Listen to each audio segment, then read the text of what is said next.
Good evening. Call the meeting to order. This is City of Grande regular council meeting, January 5th. I think we're all getting kind of exasperated with the fact that we are meeting virtually yet again. And we are doing all of this electronically because, well, COVID is still out there and causing havoc. With that bit of an introduction, could I have a roll call, please? Steve Clemens. Here. Gary Lillard. Here. John Bozar. Here. David Glave. Here. Nicole Howard. Here. Marianne Meisner. Here. And Justin Rock. Here. All right, everyone is present and accounted for. We have an agenda before us, which includes consent agenda and some new business items. Unless any counselor has an interest in pulling items from the consent agenda, I will entertain a motion for that agenda as presented. I move we accept the consent agenda as presented. Second. Second. So we had Gary made the motion. John seconded. Roll call vote, please. Steve Clemens. Yes. Gary Lillard. Gary Lillard. Gary, can you hear me? Yes, it wasn't unmuting, but it wasn't. Yes. That's okay. John Bozar. Yes. David Clave. Yes. Nicole Howard. Yes. Marianne Meisner. Yes. And Justin Rock.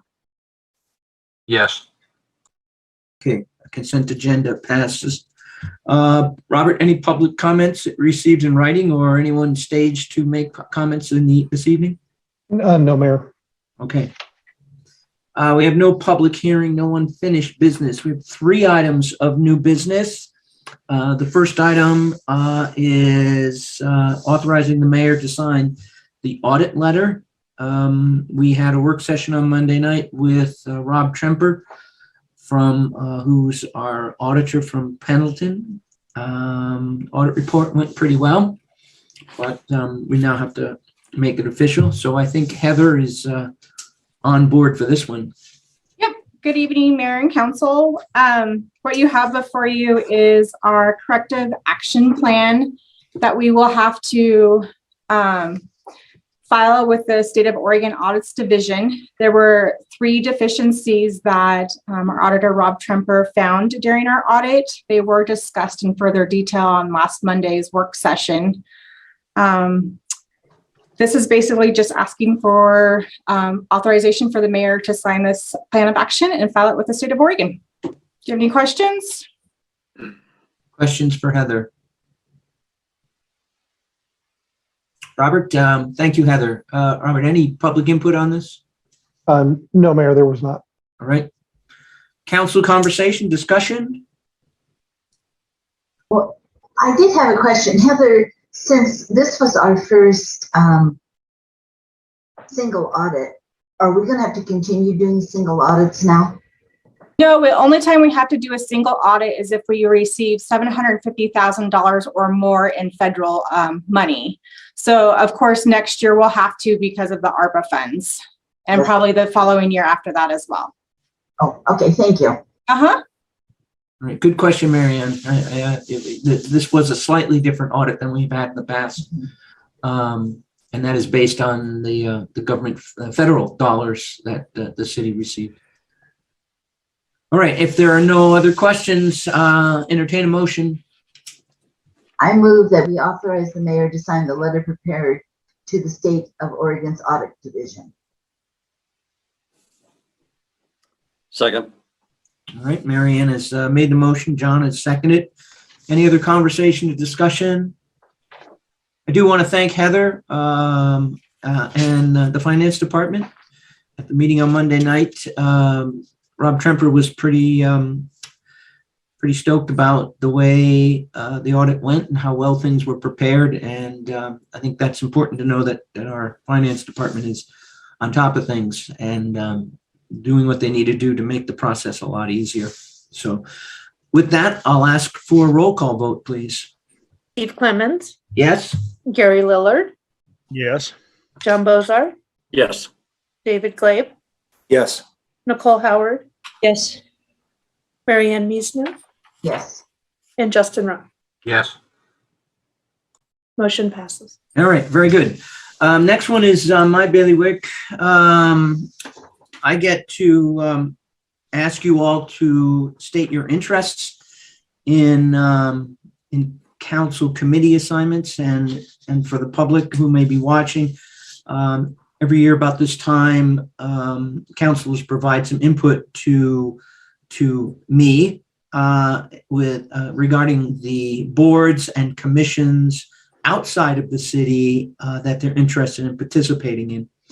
I'm just going to quickly read off those boards and commissions, and then I'll give a listing of who I've appointed where. Excuse me. The Blue Mountain Conference Center Foundation, as I will probably report, or Robert might report, is no longer. It was dissolved at a meeting here earlier, a week or two ago. So that board is no longer function.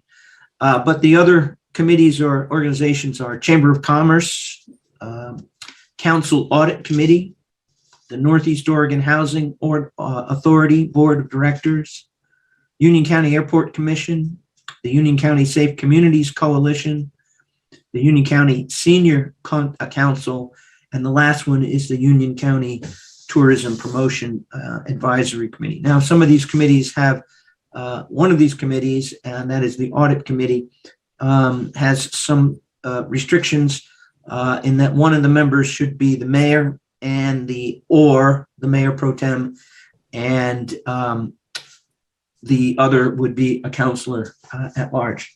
So bear with me. Actually, this is not all that much different than last year because you all kind of stuck with your primary interests, and that made it much, much easier for me. I think the only difference is this and that, and I'll note it here. Chamber of Commerce, Justin is the primary representative, and John will be the alternate. And I think that might be the only difference that we have here. Council Audit Committee, I'll swap Gary out for that. I'll be on the Audit Committee this year along with Nicole.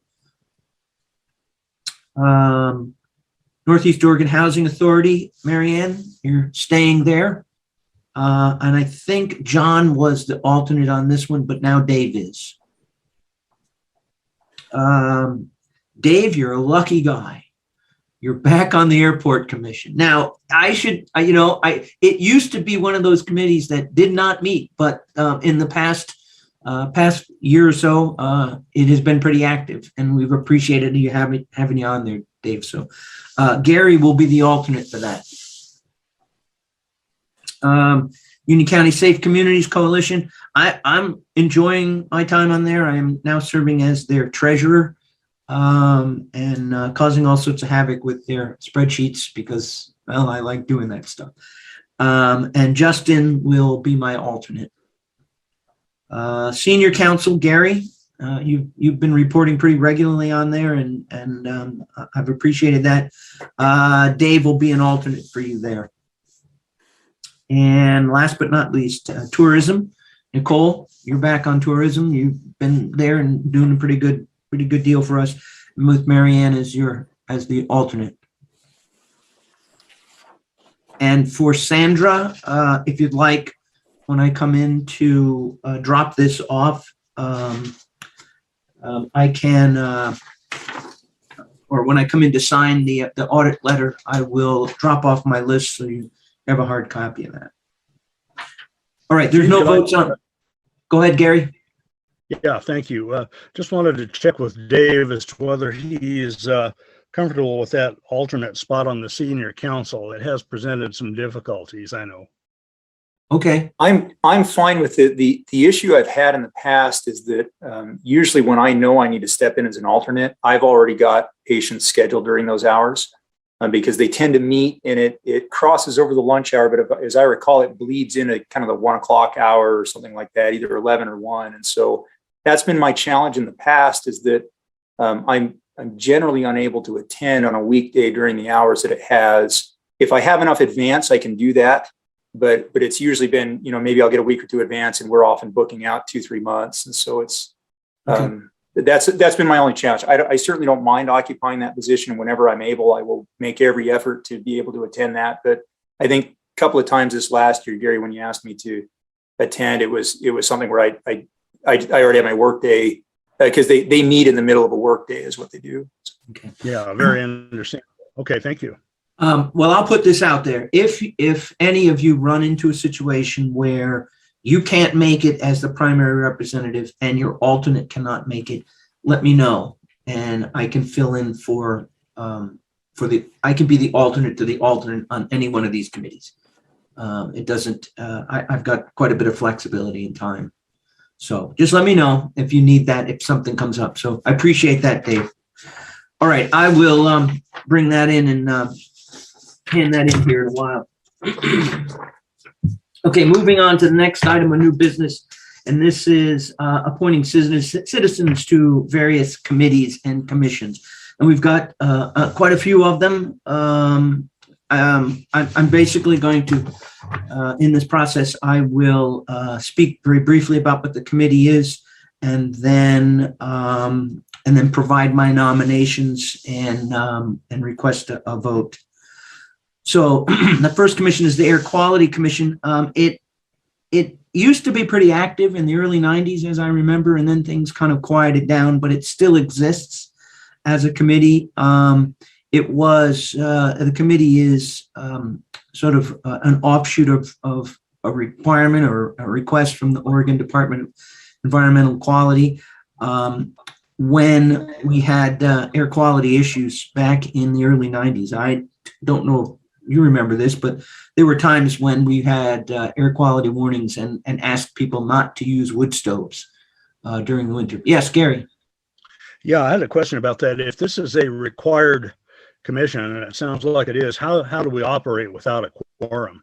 I think it's been that way for quite a while. I don't know that it's a required committee, and maybe that's a question for that, something that Robert can look into and find out, is this required? And if not, maybe it's a committee that we can consider, putting on the shelf for a while, since we don't get a lot of people signing up for it. Robert, you're unmuted, so. Yeah, I can double check. My recollection is that we are required to have the committee, but if there's no business, then we're okay in terms of not having a full committee. If we found ourselves in a situation where we did need to start taking some action, we would have to reassess that to make sure that we get people on there. And I'll just reconfirm with Kyle that the last I recall, we do have to have the committee, and then we would have to have a quorum appointed to do business. So I think having it on the books is something that we need to continue to do, but I'll Okay. shoot the council an email just confirming that. Okay, very good. Thanks for that clarification, Robert, and thanks for the question, Gary. Anyway, we have 7 vacancies, and we have 2 applicants. So I move that John Thurber and Jennifer Williams be appointed to the Air Quality Commission, each for a 3-year term, which will expire December 31st, 2024. Second. Okay, so John has seconded that. Any discussion other than Gary's question? I just have a quick question. I mean, in a general sense here, if we cannot fill some of these, can members of the council act on some of these, or is that not allowable? And I'm just wondering, in cases where if we needed a quorum, I mean, can we have members of the council sit in on that? No, you could not, because the advisory committee is advisory to the city council as a body. Okay. All right. Any other questions? If not, roll call vote, please.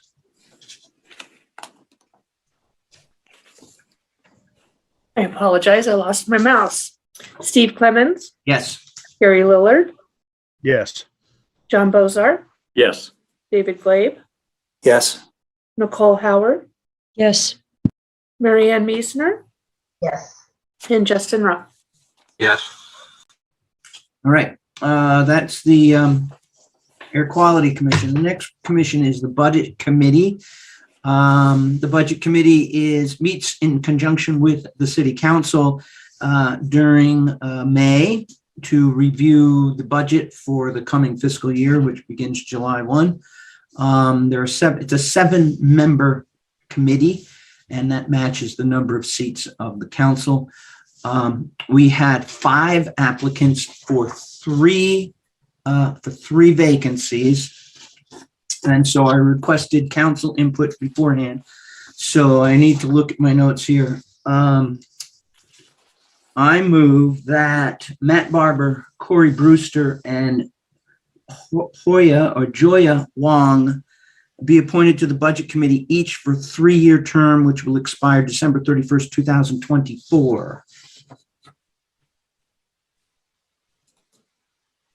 Second. That was Gary with a second. All right, conversation or discussion? All right, could I have a roll call vote, please? Steve Clemens, Yes? Gary Lillard, Yes. John Bozart, No. David Glabe, Yes. Nicole Howard, yes, Mary Ann Meisner, no, and Justin Rock. Yes. All right, motion passes. Next committee is the Community Landscape and Forestry Commission. This is a commission that works with Teresa Gustafson, the urban forester, to make sure that our urban forests are healthy and vibrant and plant trees and all that stuff that happens in the springtime. There's 1 vacancy on that commission. I move that Jennifer Williams be appointed to the Community Landscape and Forestry Commission for a 3-year term, which will expire December 31st, 2024. second, All right. Discussion or conversation? Roll call vote then? Steve Clemens, Yes? Gary Lillard, Yes. John Bozart, Yes. David Glabe, Yes. Nicole Howard, yes, Mary Ann Meisner, yes, and Justin Rock. Yes. All right, next commission is the Landmark Advisory Commission. This is commission works with planning department specifically in the downtown historic district. There are 3 vacancies. We only have 1 applicant. I move that Catherine or Katie Bula be appointed to the Landmarks Advisory Commission for a 3-year term, which will expire on December 31st, 2024. Second. All right, we have a motion and a second. Discussion or conversation? Roll call vote, please. Steve Clemens, Yes? Gary Lillard, Yes. John Bozart, Yes. David Glabe, Yes. Nicole Howard, yes, Mary Ann Meisner, yes, and Justin Rock. Yes. All right, next commission is parking, traffic safety, and street maintenance. A pretty important commission to be advisory on policy changes and recommendations for street maintenance. So people on this committee will work with Public Works and to help keep our streets safe and as best repaired as possible. There are 4 vacancies. We have 1 applicant. I move that Daniel Haggard be appointed to the Parking, Traffic Safety, and Street Maintenance Advisory Commission for a 3-year term, which will expire on December 31st, 2024. Second. All right, we have a motion and a second. Discussion? Roll call vote, please. Steve Clemens, Yes? Gary Lillard, Yes. John Bozart, Yes. David Glabe, Yes. Nicole Howard, yes, Mary Ann Meisner, Yes. and Justin Rowe. Yes. Right. Couple more here. Parks and Recreation Advisory Commission. Parks and Rec Advisory Commission works with Parks and Rec, obviously, on plans and policies dealing with our parks. They are in the process right now, I believe, of doing a parks management, a master plan. So there's some pretty interesting stuff going on. I'm looking forward to seeing what they come up with on that plan. There are 3 vacancies and 4 applicants. I move that Bob Mills and Darren Dudo be appointed to the Parks and Rec Advisory Commission, each for a 3-year term, which will expire on December 31st, 2024, and that Eric Griffith be appointed to a 2-year term, which will expire on December 31st, 2023. second, So we have a motion and a second. Discussion? Roll call vote, please. Steve Clemens, Yes. Gary Lillard, yes, John Bozard, Yes. David Glaive, Yes. Nicole Howard, yes, Mary Ann Meisner, No. and Justin Rowe. Yes.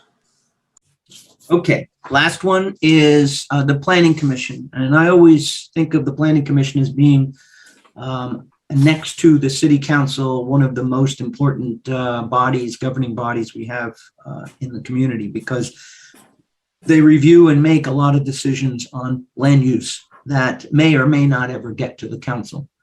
I'm glad to see that that the applicant is an incumbent, so she's coming back to the commission with a set of experiences already, because the ordinances and regulations for the Planning Commission are extensive, and it takes a while for someone to really get a sense of how to do and serve on that commission well. There are 2 vacancies. We only have 1 applicant, so I encourage anybody who's interested in land use planning to step forward and try to fill this up. I move that Liberty Avila be appointed to the Planning Commission for a 4-year term, which will expire on December 31st, 2025. Second. Can we have a second discussion or conversation? Roll call vote, please.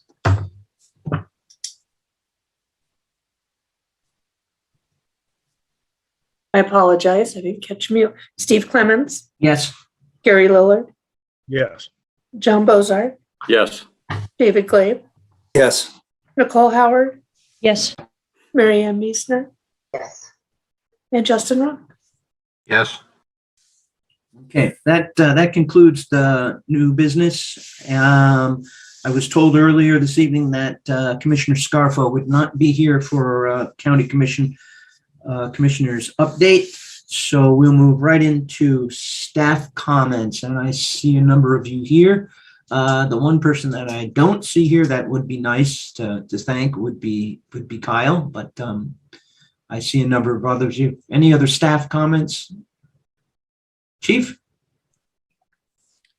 Yes, good evening, Mr. Mayor and councilors. I just wanted to share with you that the city, and it certainly wasn't a police department hosted function, but the city as a whole hosted a forum downtown on the 14th of December, where we invited some of our downtown merchants and had a discussion about the homelessness issue, and quite specifically the persons that have been spending a lot of time at Max Square on the stage.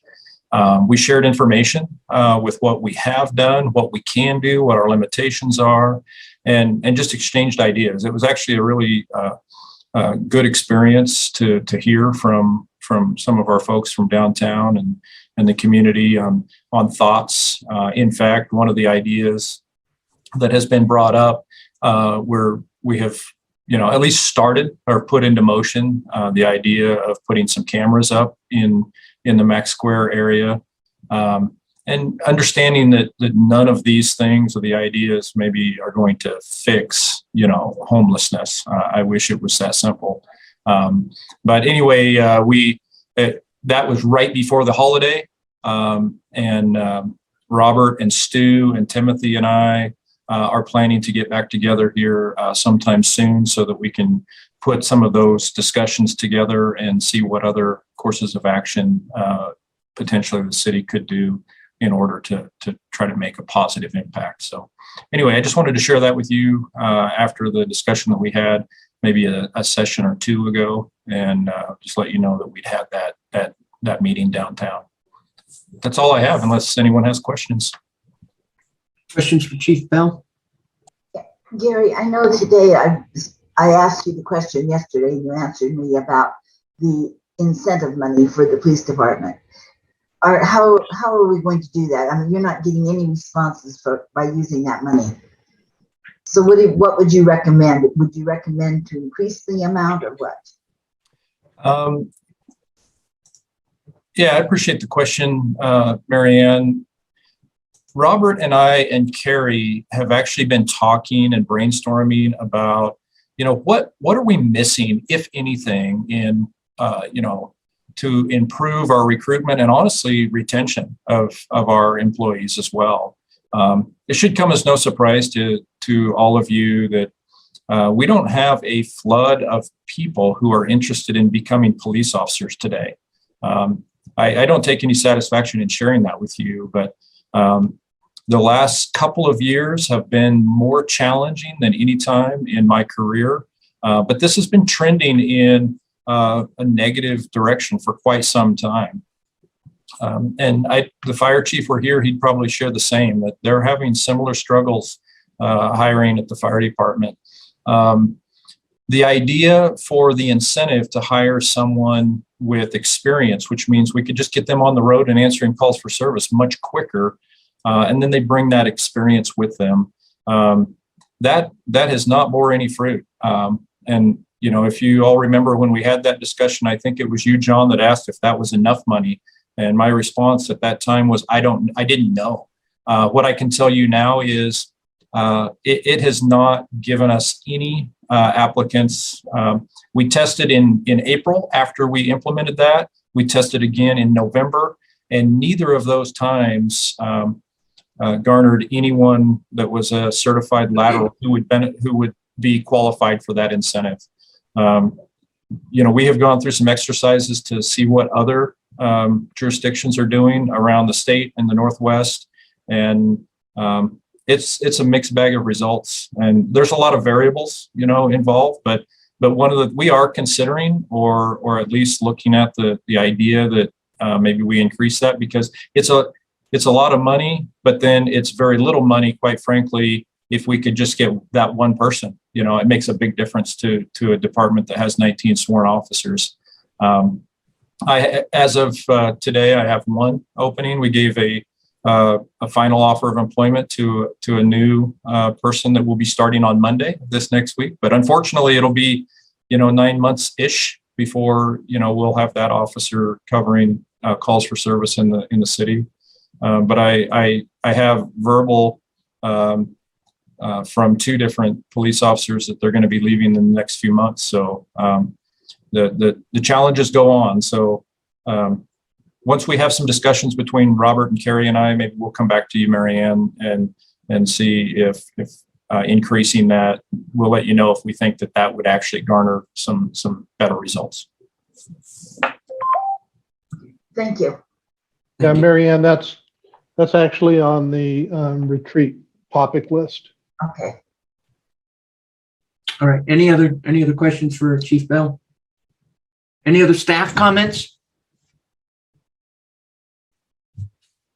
City manager comments? Thank you, Mayor. So that is a good segue. So the retreat is on the evenings of the 24th and 25th. And I hope to get the retreat draft topic list out to the council by the end of this week. So you can take a look at that.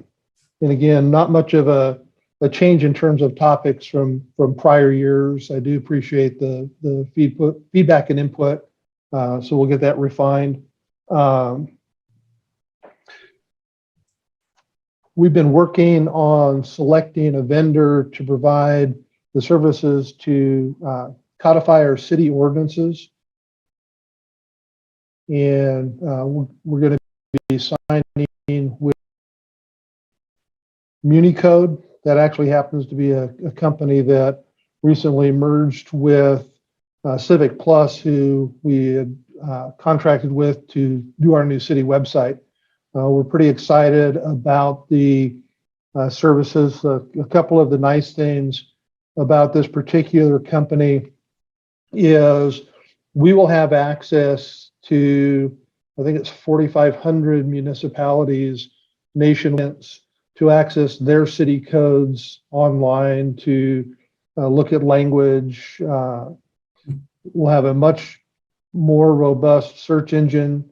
One of the components of this that we're pretty excited about is we'll be able to upload our minutes and to have them in a very user-friendly, searchable format. Right now, we post our minutes online, but one of the things that we don't have is a good search engine for that. And so once this thing is finally fielded, an individual who wants to look for, fence height or a land use approval in the minutes will be able to jump on the site and type in those keywords, and it'll actually take you to the minutes where that was discussed. And so that'll be both a really good tool for the public, but also for the city staff.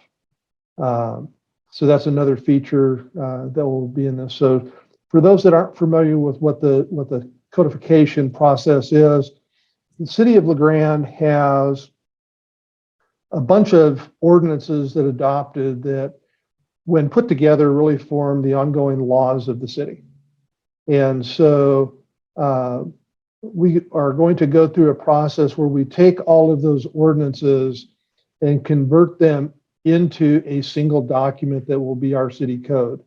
So as an example, today, if we want to change the ordinance as it pertains to skateboarding on the sidewalk, we have an ordinance that covers that, and we would adopt an entire new ordinance that's probably 8 or 10 pages long to change that one paragraph that talks about that provision.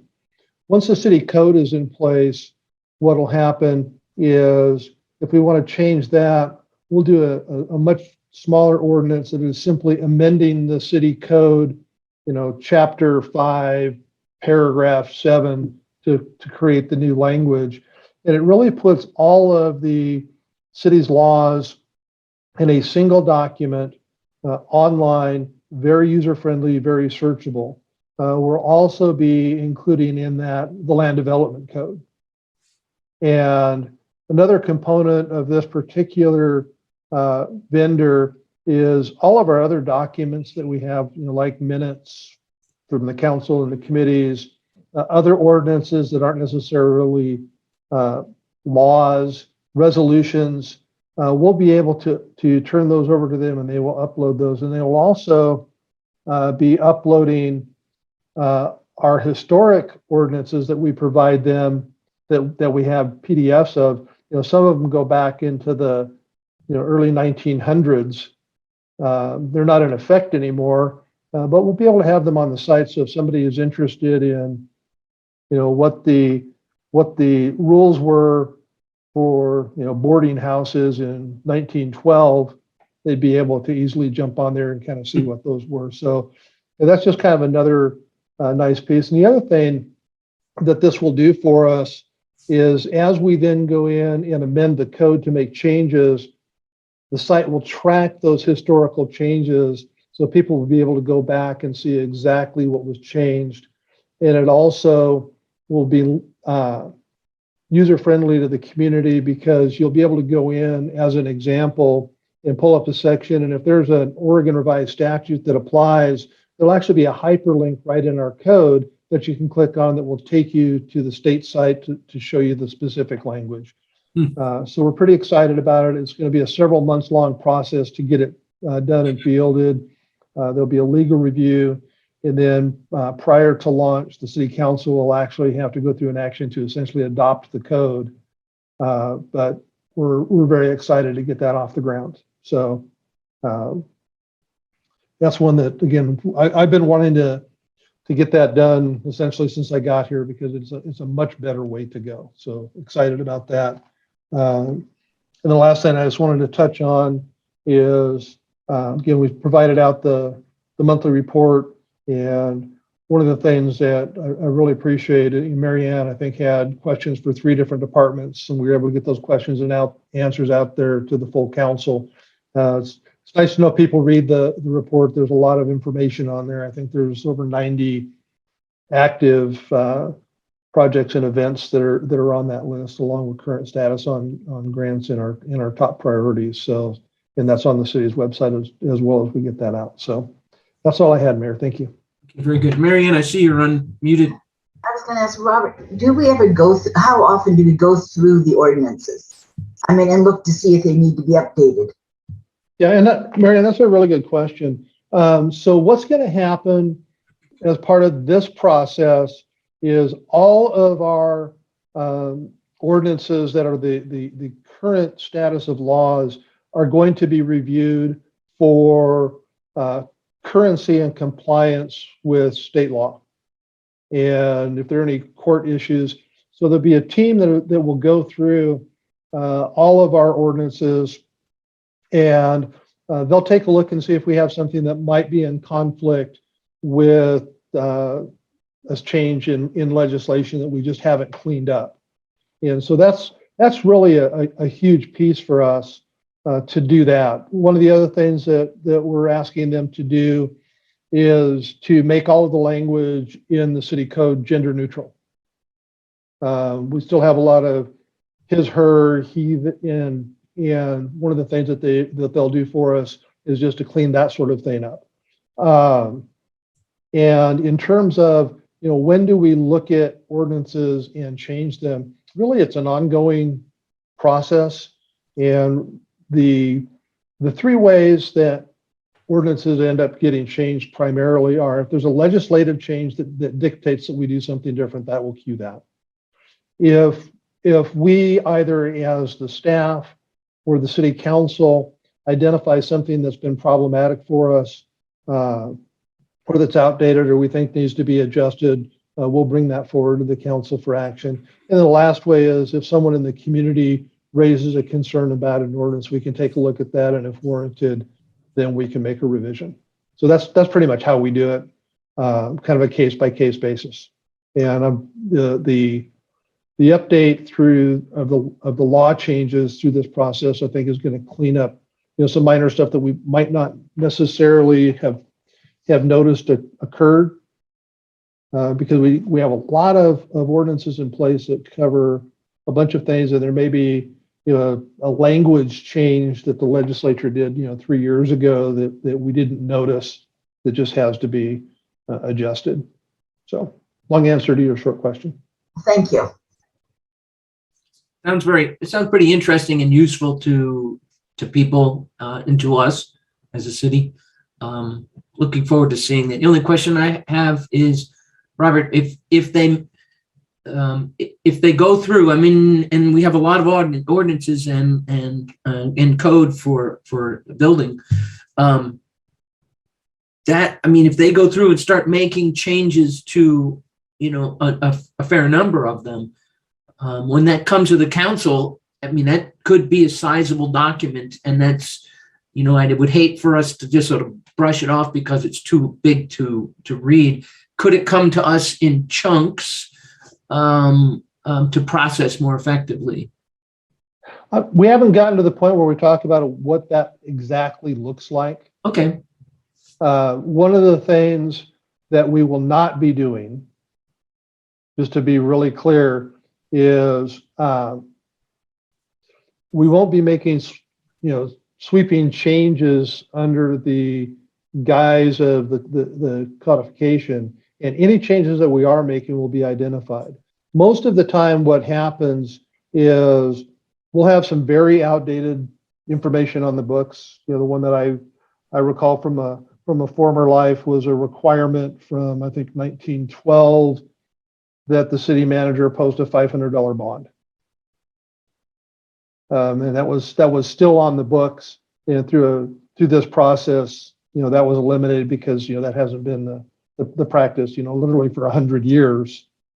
But if there are some other elements that we need to change that are more substantive, those will certainly be highlighted and walk through why we're looking at doing that.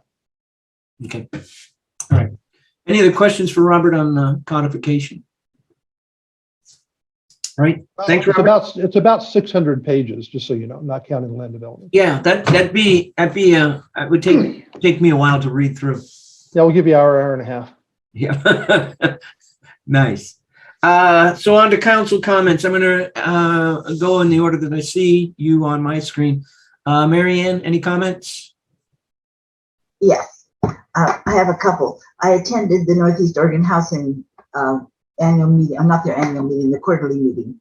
And I just wanted to bring up the one thing about Timber Ridge Complex. They're hoping to start it in the spring, but they still have a couple issues. One is they're waiting for DEQ clearance on some issue they had, and they're waiting for HUD to give them more money for the carports that are required. So that's their hope, is for the spring. And then the other thing I wanted to bring up is when we were doing our guided lighted caravan downtown or throughout the area, I could not believe how bad our streets were. I mean, they were so rough, especially on the north side of town. And that was some of the things that some of the people who were on our group that I was in said to me later, that the roads were so crooked. I mean, not crooked, but they were so unpaved, and they had a lot of potholes in them. And you kind of jarred yourself around going over there. So I just wanted to bring that up, and just because I don't think I always go to some of those roads, and I think it's important that we do know that our road system is really bad. And that's all I have. Okay. Thank you, Mary Ann. Justin, any comments? No, I'm good this evening. Thank you. Right. Gary? Nothing tonight. Okay. Nicole? Nothing tonight, Steve. Okay. David? I just want to thank, Public Works for what they have done in clearing the roads and, keeping us safe. I know it's really easy to be critical of that this time of year with weather like this, but I know there's a lot of families that haven't seen, a member because they've been out clearing roads for our city. And so, just a thank you on that. And then, always something that we can revisit, policies on road clearance and things. I'm sure there's areas to improve, but I wanted to publicly thank those who have, given up a lot of their time and evenings and time away from family to do for us.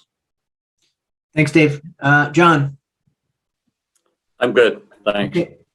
And I'll just wrap it up by saying Happy New Year to everyone. Let us hope that this next spike in COVID cases is over quickly, as it seems to be in other parts of the world, and it doesn't bring any more unfortunate losses to people in our community. So, with that, I will adjourn our meeting and remind you that we will meet on the 24th and 25th. Robert and I have been thinking about how to do this, how to do our retreat in person, because I think that's an effective way to do it. But we will see how numbers develop over time. With that, we're adjourned. Everyone, have a good night. Good night.